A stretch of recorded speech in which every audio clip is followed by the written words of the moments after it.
لا إله إلا الله.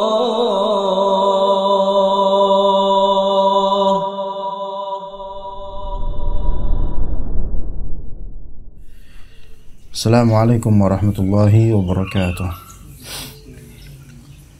Innal hamdalillah nahmaduhu wa nasta'inuhu wa nastaghfiruh wa na'udzu billahi min shururi anfusina wa sayyiati a'malina may yahdihillahu fala mudilla lahu wa may yudlil fala hadiya lahu.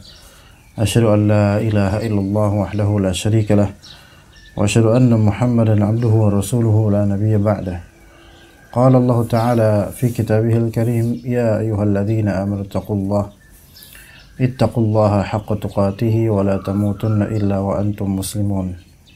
Ya ayyuhan nasu ittaqu rabbakum alladzi khalaqakum min nafsin wahidah wa khalaqa minha zawjaha wa batha minhuma rijalan katsiran wa nisaa'a. Wattaqullaha alladzi tasaaluna bihi wal arham. Innallaha kana 'alaykum raqiba. Ya ayyuhalladzina amanu ittaqullaha wa qulu qawlan sadida yuslih lakum a'malakum wa yaghfir lakum dhunubakum wa man yuti'illaha wa rasulahu faqad faza fawzan 'azima. Fa inna asdaqal hadithi kitabullah wa khairal hadi hadi Muhammadin sallallahu alaihi wasallam wa syarrul umuri muhdatsatuha. Assalamu warahmatullahi wabarakatuh. Wa kullu muhdatsatin bid'ah wa kullu bid'atin dhalalah wa kullu dhalalatin finnar. Amma ba'd. Kita lanjutkan biiznillah ta'ala wa bitaufiqih kajian kitab Fathu Rabbil Bariyah bitalkhisi al-Hamawiyah karya Fadilatul Syekh Al-Alamah Muhammad bin Salih Al-Utsaimin rahimahullah. Di halaman 72 dari kitab ini masih dalam al-bab 19, bab yang ke-19, yaitu fi zuhuri maqalati ta'til wa istimdadiha, yaitu tentang kemunculan makalah atau propaganda mu'attilah dan istimdad. Makalah tersebut yaitu dari mana mu'attilah mengambil materi untuk menegaskan atau menerapkan mazhab mu'attilah mereka. Maka kita mulai dari kalimat thumma fi hududil mi'ati tsalitsah. Thumma fi al-hudud fi hudud al-mi'ah al-tsalitsah. Baik, kemudian di sini katakan oleh Syekh Muhammad bin Shalih Al-Utsaimin rahimahullah,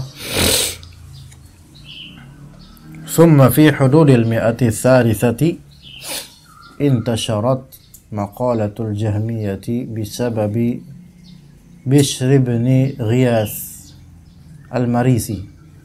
Ini bacaannya al-Marisi, Bishr bin Ghiyath al-Marisi. Ya, pada tahun 300-an, batasan 300-an, mulai tersebar maqalah al-Jahmiyah, atau 100-an di yang ketiga, yaitu tahun 200-an. Tahun 200-an. Ya. Tersebar maqalah al-Jahmiyah dengan sebab Bishr bin Ghiyath al-Marisi. Ya. Wa tabaqatihi alladzina ajma'a al-a'immatu ala dhammihim.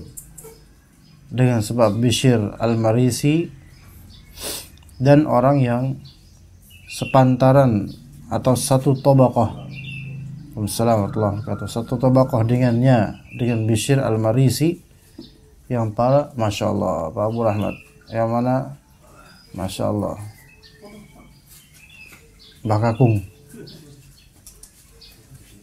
Ini Khalid kenal, ini Syekhul Islam Al-Cilacapi.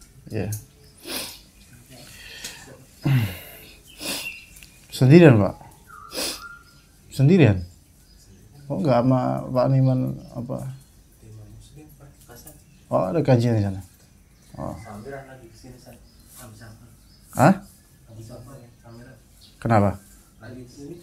Oh sama siapa beliau? Oh gitu.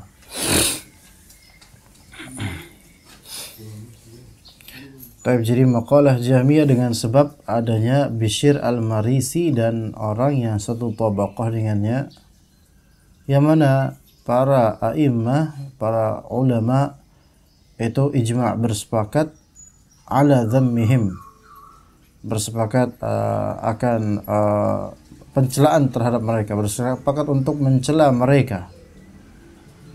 Dan tentu para ulama ketika mencela mereka, ya itu tidak dengan sebatas hanya mencela tanpa adanya alasan, tidak, melainkan pasti ada alasannya. Bahkan wa aktsaruhum kaffaruhum aw dhallaluhum, bahkan kebanyakan dari ulama mengkafirkan Bishr al-Marisi dan orang yang sederajat dengannya dari segi pemahaman, mengkafirkan atau mentadlil, yaitu menganggap komplotan ini sesat. Minimal itulah, kalau tidak mengkafirkan minimal menganggap kelompok ini benar-benar sesat. Wa sannafa Uthman bin Sa'id ad-Darimi kitaban radda bihi 'ala al-Marisi. Kemudian ada ulama di antara ulama ahlu sunnah dan termasuk juga ulama ahli hadis karena memiliki periwayatan dan sanad-sanad, tapi ini bukan ad-Darimi yang kita kenal musnad dalam Sunan ad-Darimi, bukan. Uthman bin Sa'id ad-Darimi mengarang satu kitab untuk membantah Bishr al-Marisi.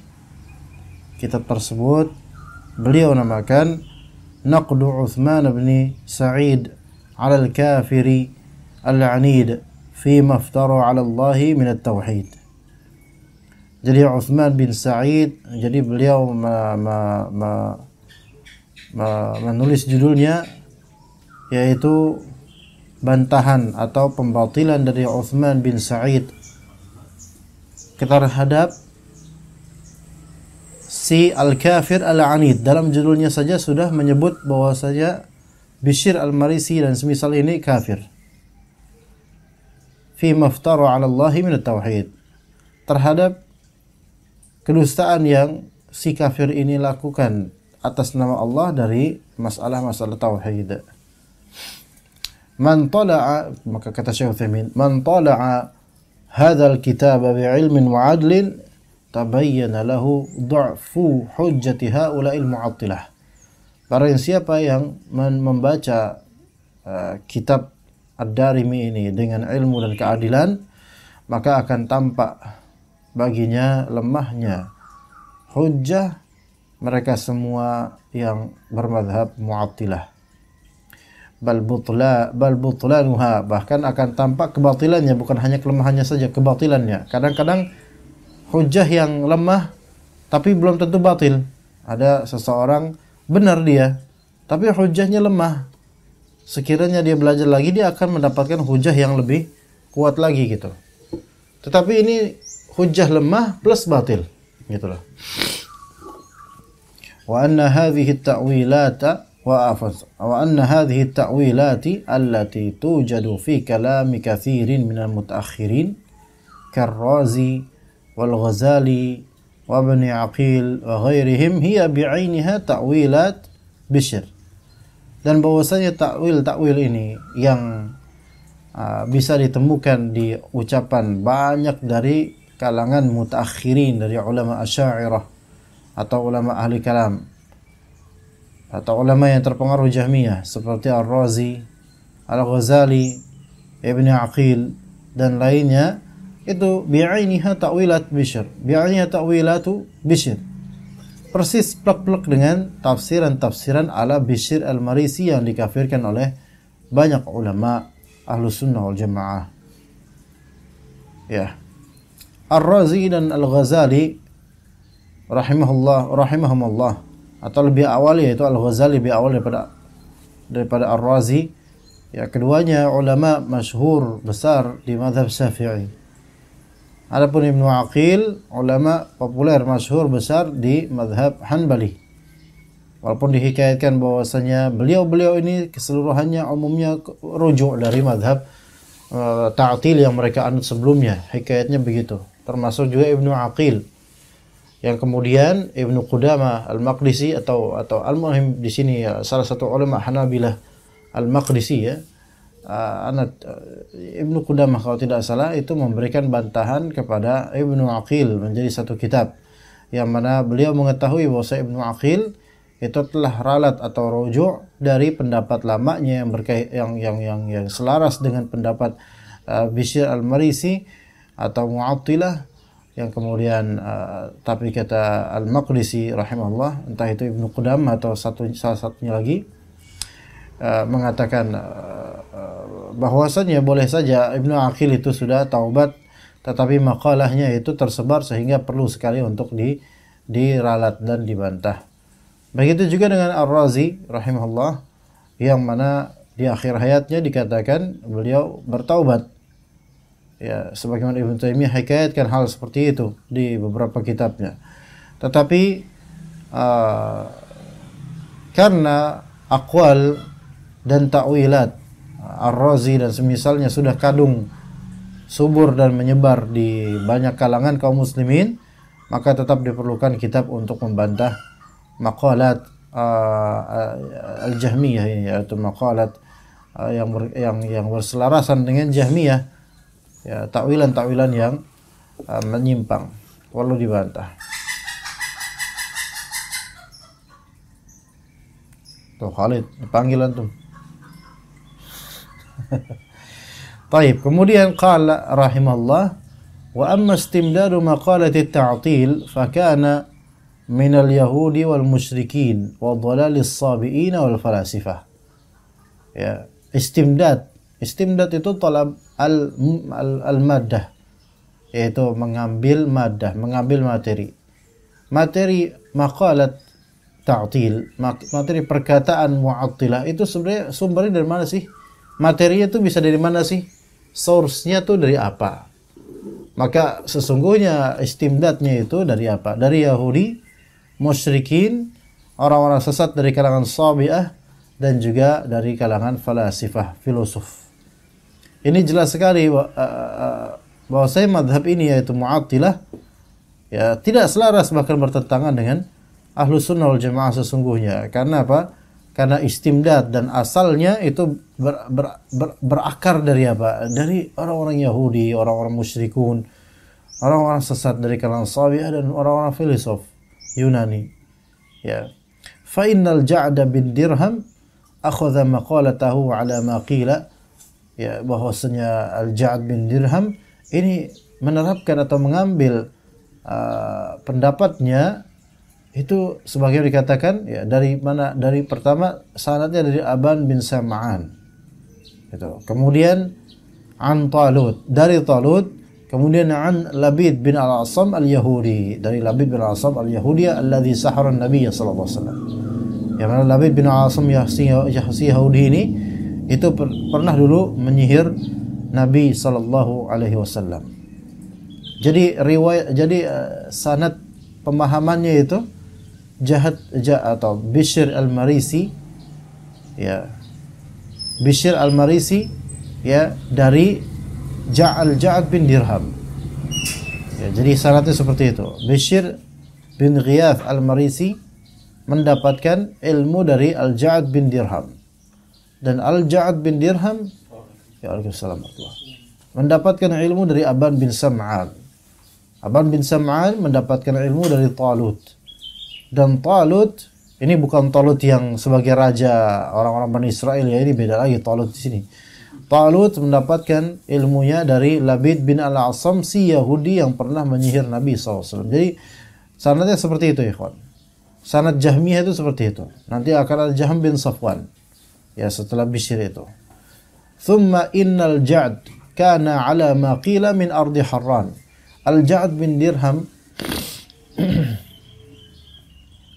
Al-Ja'd bin Dirham ini sebagaimana dikatakan oleh orang-orang bahwasanya dia berasal dari tanah Harran, ya, di daerah Syria, ya, di daerah Syam, dari tanah Harran yang ketika itu wa fiha khalqun katsirun minal musyrikin was-sabi'ati wal falasifah, ya, yang mana di tanah Harran tersebut banyak makhluk-makhluk, ya, dari kalangan kaum musyrikin, sabi'ah dan filosof.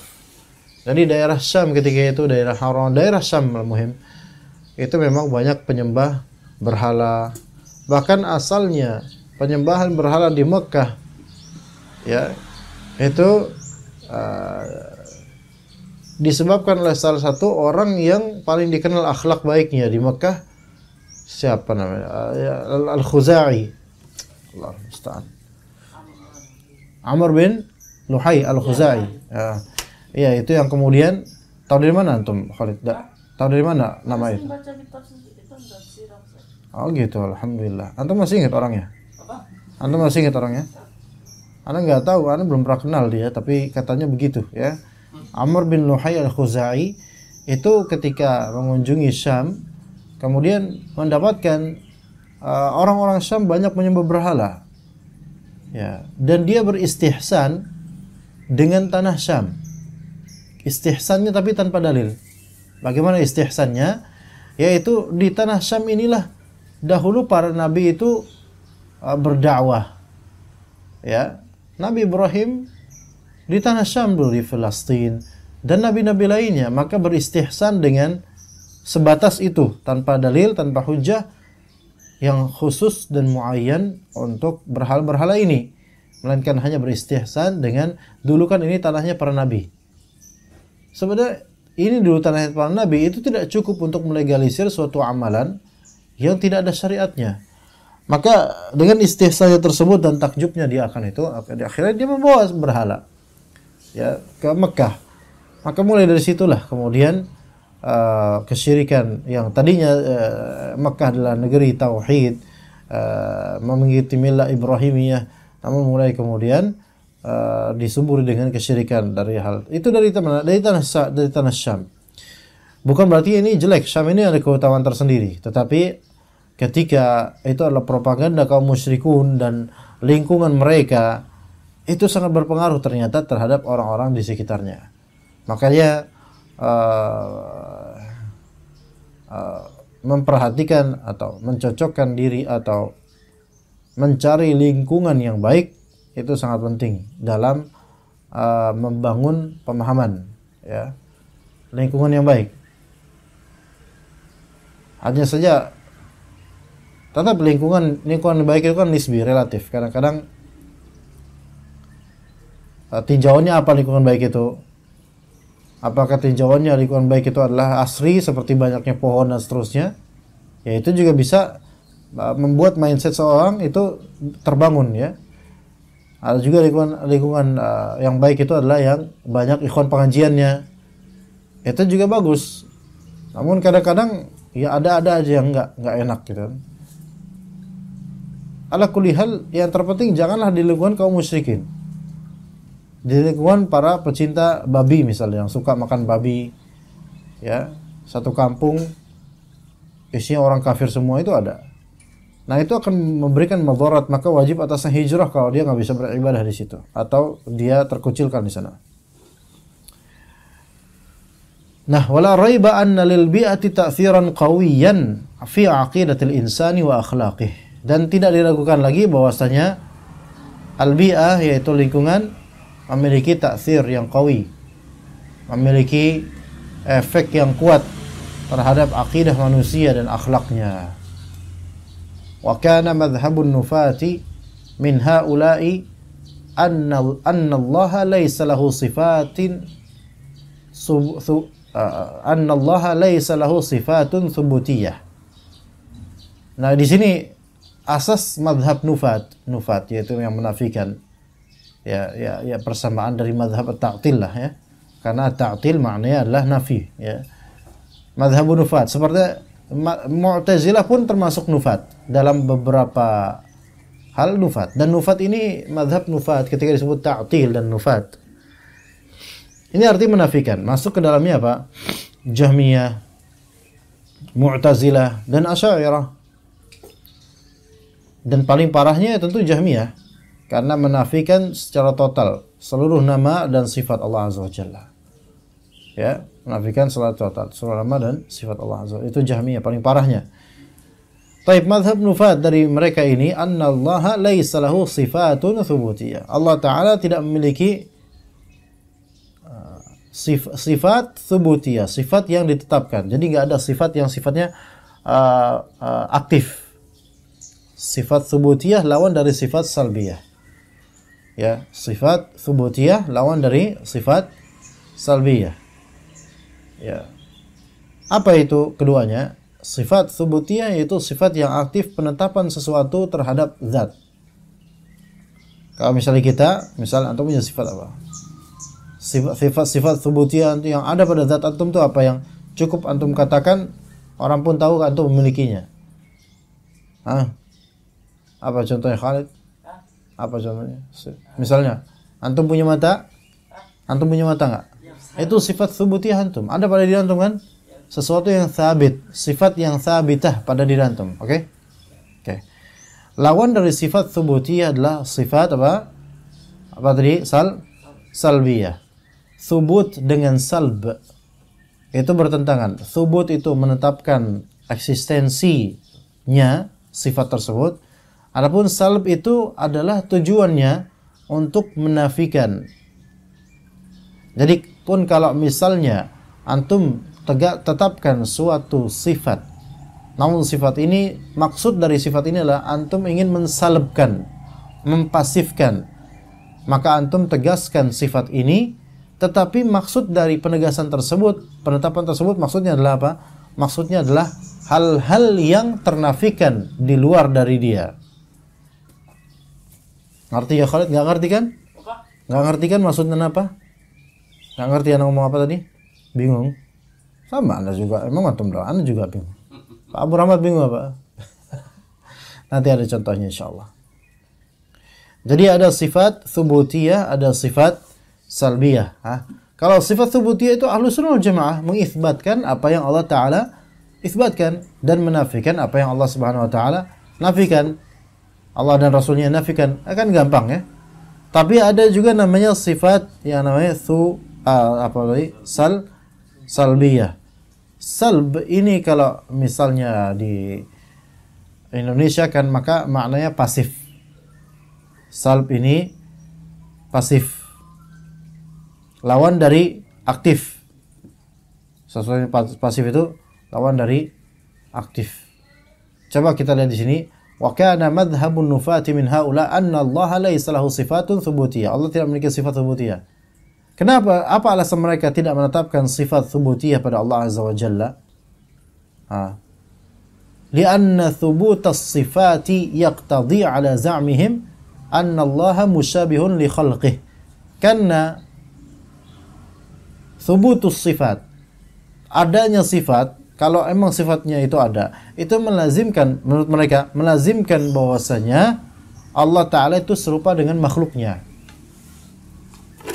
Kalau antum mengatakan Allah Ta'ala memiliki sifat ini, maka berarti antum menyamakan Allah dengan makhluknya. Paham gak? Apakah Allah memiliki tangan? Taib. Itu ada dalilnya? Ada dalilnya. Maka kata mereka, kata Jahmiyah, antum berarti menyamakan Allah dengan makhluknya. Dari segi antum menetapkan suatu sifat, menetapkan sifat thubutiyah yang tertetapkan dengan mengatakan Allah punya tangan. Sementara sifat thubutiyah itu adalah sifat zat untuk makhluk. Berarti mereka ini menafikan adanya sifat bagi Allah Azza wa Jalla. Itu intinya. Mereka tidak menginginkan ada sifat thubutiyah. Mereka itu menginginkan adanya ketika pun Allah Ta'ala tersifati dengan sesuatu, maka sifat tersebut adalah sifat salbiyah atau sifat idhafiyah atau sifat yang murakkabah bainahuma. Murakkabah min sifat salbiyah atau idhafiyah. Jadi ada 3 sekarang sifat yang mereka tawarkan. Ada 3 ya. Apa itu? Yang pertama, innama yuthbituna lahu sifatin salbiyatin. Mereka, yaitu Jahmiyah, mereka hanya menetapkan adanya sifat salbiyah, menetapkan sifat yang tidak berkonsekuensi menetapkan sifat. Ya. Gimana? Paham nggak? Menetapkan sifat yang tidak berkonsekuensi menetapkan sifat. Atau bisa dikatakan di sini kita dan idhofiyah dan murakabah. Salbiyah adalah makana madluluha adamu amrin la yaliqu billahi azza wa jalla. Sifat salbiyah adalah sifat yang madlulnya, konsekuensinya itu ketiadaan hal yang tidak pantas untuk Allah azza wa jalla. Ketiadaan hal yang tidak pantas untuk Allah azza wa jalla. Misal, kalau Jahmiyah berkata, innallaha wahid. Ya, sesungguhnya Allah itu esa. Oke? Kita katakan juga nggak itu kira-kira? Suara kodok apa? Burung. Di mana itu? Masya Allah. Sesungguhnya Allah itu esa. Tetapi Allah itu satu. Tetapi maksud kita Allah itu satu, ya Allah Ta'ala secara zat hanya ada satu, tidak berbilang. Allah Ta'ala wahid, ahad, as-samad. Tapi kalau bagi Jahmiyah Allah itu satu adalah bukan karena Allah bersifat satu, melainkan mereka ingin menegaskan bahwasanya bima'na annahu maslubun anhu al-qismatu. Al-qismati, ya. Maslubul qismati anhu, gitu ya maksudnya. Tapi bisa juga al-qismatu. Al-qismatu. Annahu maslubun anhu al-qismatu bil kam. Bahwasanya Allah Ta'ala tidak terbagi menjadi berapa, itu maksudnya. Makanya kita katakan kepada mereka, kita katakan Allah itu satu. Tapi bukan karena zat Allah itu satu, melainkan karena kita menafikan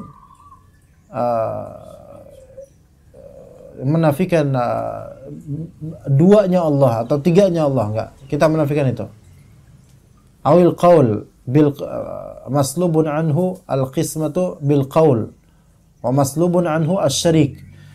Kita menegaskan bahwasanya innallaha wahid bukan karena zatnya itu tersifati dengan wahdaniyah, enggak. Melainkan apa? Karena Allah itu tidak terbilang, tidak berbilang, tidak banyak. Nah, itu. Ya, jadi ada kebingungan juga di situ. Aslinya sifat salbiyah, ikhwan. Sifat salbiyah itu adalah sifat yang Allah Ta'ala nafikan terhadap dirinya atau dinafikan oleh Rasulullah SAW. Misalnya kata Allah Ta'ala di surat di ayat kursi ada Allahu la ilaha illa huwal hayyul qayyum. Ini semua Allah menegaskan sifat subutiyah uluhiyah. La ilaha illa huwa, menegaskan sifat subutiyah uluhiyah juga. Dan juga ada sifat salbiyahnya, yaitu menafikan syarik. Iya, menafikan syarik. Kemudian al-hayyu al-qayyum juga sifat subutiyah. La ta'khudhuhu sinatun wa la naum.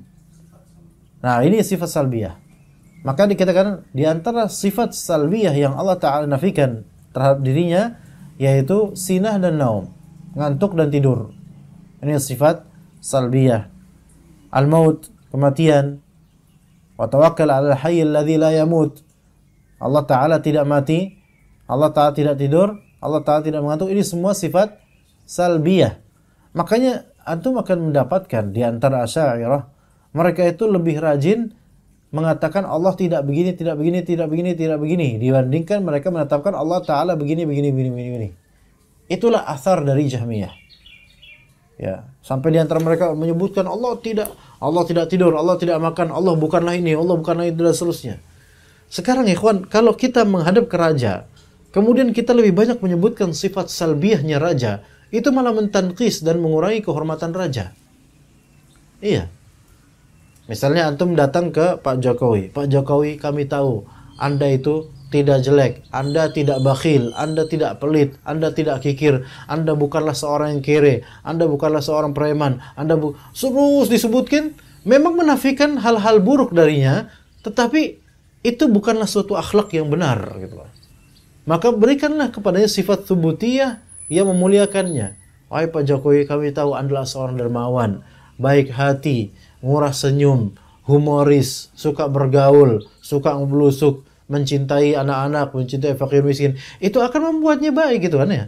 Tapi kalau misalnya kita ngomong, Pak Bu Rahmat, Anda tahu bahwasanya disebutkan sifat salbiyah semuanya. Walaupun ya menafikan keburukan darinya, tapi kok berentet banyak kayak gitu. Su'ul adab ini kan gitu. Paham gak Khalid? Paham? Seperti itu.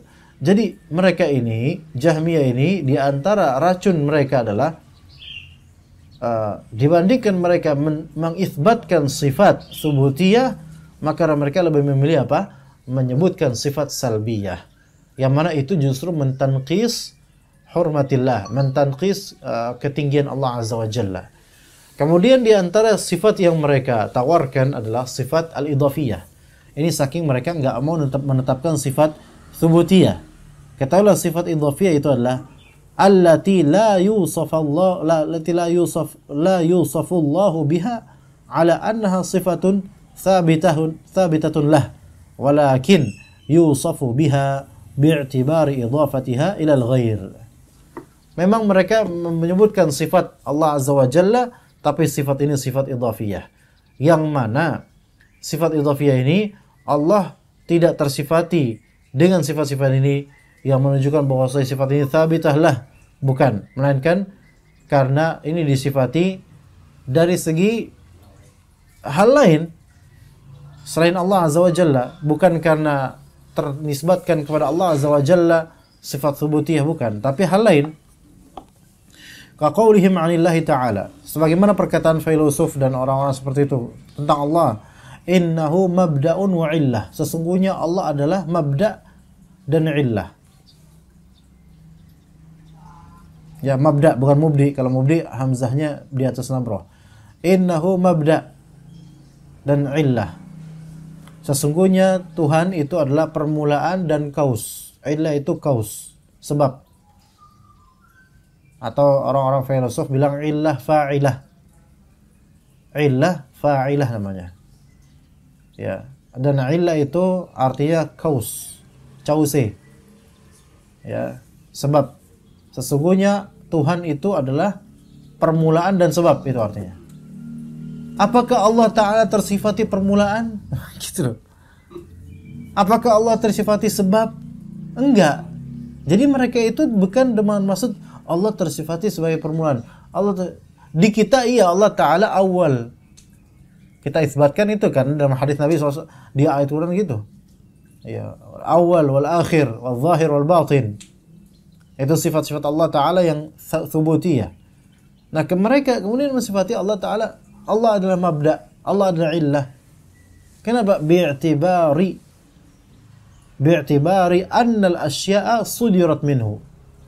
Kenapa mereka katakan Allah Subhanahu wa Ta'ala itu adalah mabda', permulaan dan juga sebab? Karena segala sesuatu berasal darinya. Berarti sebenarnya ini sifat idhafiyah ini di apanya? Yaitu di permulaan segala sesuatu bermula, disebabkan oleh Allah Azza wa Jalla. Bukan karena Allah memiliki sifat memberikan permulaan, bukan. Menciptakan, bukan. Tetapi sesuatu tersodor darinya. Bingung kan kayak gitu? Al-Quran udah jelas, sudah enak, maka mereka kemudian mengotak-ngatik gatuk jenis seperti ini. La bi'tibari sifatin thabitah lah, hiya al-bada' wal-'illiyah. Bukan karena mereka ingin menunjukkan Allah punya sifat loh pada dirinya, yaitu permulaan dan penyebab, enggak. Ya, melainkan Allah permulaan dan Allah adalah sebab, yaitu karena segala sesuatu bermula darinya. Tapi Allah Ta'ala tidak memiliki sifat. Ya, gitu. Saking mereka mengingkari. Jadi sifat idhafiyah itu bukan sifat dzatiyah pada diri seseorang. Bukan sifat dzatiyah pada diri seseorang. Ya. Contohnya kalau misalnya Anda bilang nih,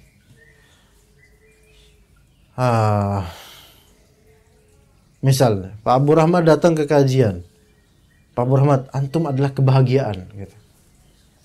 Tapi Anda bukan bermaksud bahwasanya beliau adalah orang yang membahagiakan, melainkan maksudnya adalah dengan sebab kehadiran antum orang-orang berbahagia. Jadi Anda nggak mengatakan antum punya sifat membahagiakan, bukan. Tapi orang-orang pada bahagia dengan sebab antum. Maka ini namanya sifat idhafiyah. Terwujudkan sifat kebahagiaan pada diri Pak Abu Rahmat bukan karena beliau itu memberikan kebahagiaan, tetapi karena ada faktor eksternal beliau, yaitu orang-orang berbahagia dengan kehadiran dirinya. Gimana? Paham gak kalian? Agak bingung ya? Contoh lain gini.